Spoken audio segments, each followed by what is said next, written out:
Sebuah penelitian di tahun 2015 menyebut Indonesia sebagai negara kedua penghasil sampah plastik terbesar di dunia setelah Tiongkok. Tidak hanya berakhir di tempat pembuangan sampah, jutaan ton sampah plastik juga dibuang ke laut setiap tahunnya di Indonesia dan kemudian mengancam kehidupan laut. Saudara, petugas kebersihan masih sibuk mengangkut sampah Tahukah Anda di pesisir mengapa pantai penggunaan Cilincing, kantong Jakarta plastik Utara. hitam dilarang? Karena Karena kantong plastik hitam merupakan hasil daur ulang sampah plastik yang mengandung bahan. Seiring dengan pertumbuhan industri, maka volume sampah plastik pun akan meningkat. Pada tahun 2050 mendatang, diperkirakan akan ada 12 miliar ton sampah plastik di lingkungan.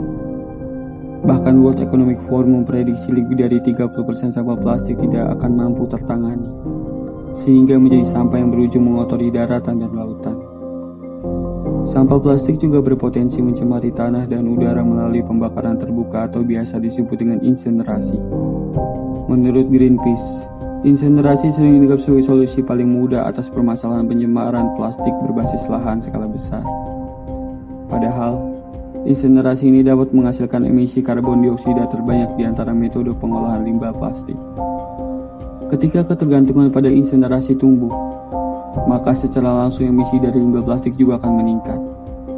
Pembakaran plastik dan sampah diperkirakan akan memancarkan karbon setara dengan 189 MW pembangkit listrik tenaga batu bara pada akhir tahun 2019. Oleh karena itu, perlu ada peran nyata dari berbagai pihak untuk membuat kebijakan pengurangan produksi sampah plastik yang lebih fundamental.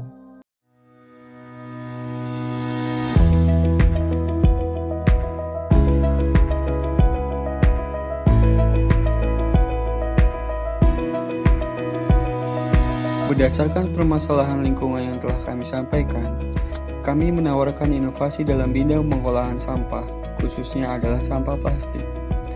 Kami memperkenalkan Electrobin, sebuah tempat sampah otomatis yang terintegrasi dengan jaringan internet dengan dilengkapi fitur pemilah sampah berdasarkan bahan materialnya.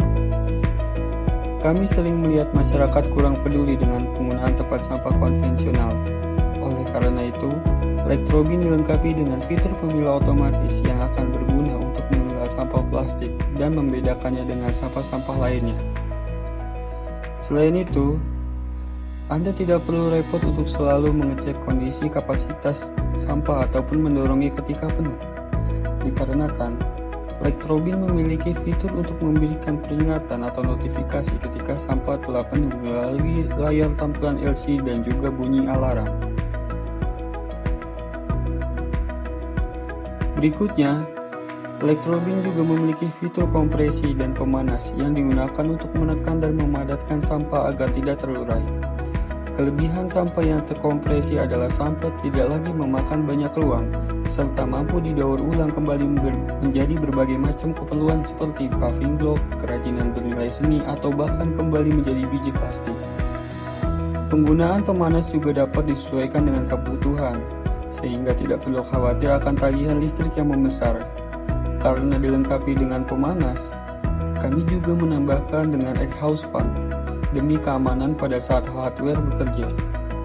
Berikutnya, karena Electrobin terhubung dengan jaringan internet, maka Electrobin dapat dipantau dan dikontrol melalui aplikasi dan web yang telah disediakan untuk memudahkan user ketika berinteraksi dengan perangkat.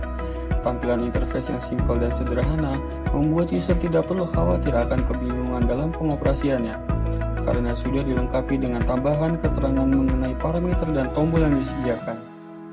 Ayo perangi sampah plastik bersama Electrobin demi masa depan lingkungan yang lebih baik.